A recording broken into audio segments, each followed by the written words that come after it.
వార్తని, చేయకపోయినా వార్తని. ఇక సినిమా ఇండస్ట్రీలో పెద్ద హీరోనే కాదు, పెద్ద కుటుంబం అనిపించుకున్న ఫ్యామిలీ మీద ఒక లేటెస్ట్ ముచ్చటుంది. ఆ వార్త ఏందో చూపిస్తాం. ఒక్కసారి చూపి రాములమ్మ అని అడగకుండ్రి, మేము చూపిస్తాం కదా. అరే ఓ రాములమ్మకి ఫౌజియా ఏయుండ్రి మామూలు చూస్తారు.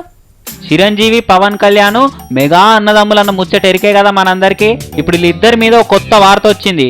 ఈ అన్నదమ్ములు ఇద్దరు ఇప్పుడు మాట్లాడుకుంటలేరు. ఇదివరకు కూడా కొన్ని దినాల కింద మాటలు లేవు ఇద్దరికి అని వార్తలు వినొస్తే అసొంటి ఏం లేవు, మా ఇంట్లో అందరం మంచిగానే ఉన్నాం, ఒకరితోనొకరు మాట్లాడుకుంటున్నాం, ఒకరింటికి ఒకరు పోతున్నామని దరువు దొరికిన కాడల్లా గొంతు కూలబడే తీరు మొత్తుకున్నారు. సరే మాదేం పోయింది నిజమే కావచ్చని నమ్మిరు పబ్లిక్ కూడా. ఇక ఆ ముచ్చట యాది మరవక ముందుకే ఇక మనలో వార్త వచ్చింది. చిరంజీవి పెద్ద తమ్ముడు నాగబాబు ఉన్నాడు కదా, ఆయన కొడుకు వరుణ్ తేజ హీరోగా వచ్చేటందుకు సినిమా తీయబోతున్నాడు. ఇక రామానాయుడు స్టూడియోలో చిన్నపాటి కందూరి వేసి ఇండస్ట్రీలో అందరిని పిలిచిర్రు. గ్రాండ్ గా సినిమా ముహూర్తం షాట్ కూడా తీసిర్రు. ఇక్కడ అందరు కనబడుతున్నారు కాడా, చిరంజీవి, అల్లర్విందు, అల్లర్జును, శిరీషు, నాగబాబు అందరు ఉన్నారు. మరి పవన్ కళ్యాణ్ ఏడి కూడా కనబడతానే లేడు అని అంటే ఏమో మరి రాలేదేమో నిజంగా నేడు అనుకునేరు.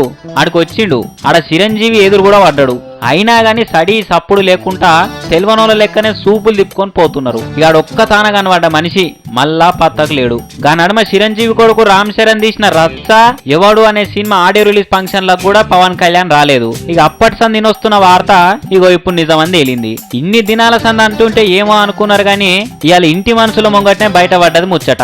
ప్రజారాజ్యం పార్టీ ఓడిపోయిన వెనకశీరి రాజకీయాల మీద ఏం మాట్లాడా సంబంధం లేకుండానే ఉంటా అన్నాడు గాని పవన్ కళ్యాణ్ మరి ఇట్లా పార్టీ పెట్టిన అన్నతోనే సంబంధం లేకుండా పోతాడని అనుకోలే కదా.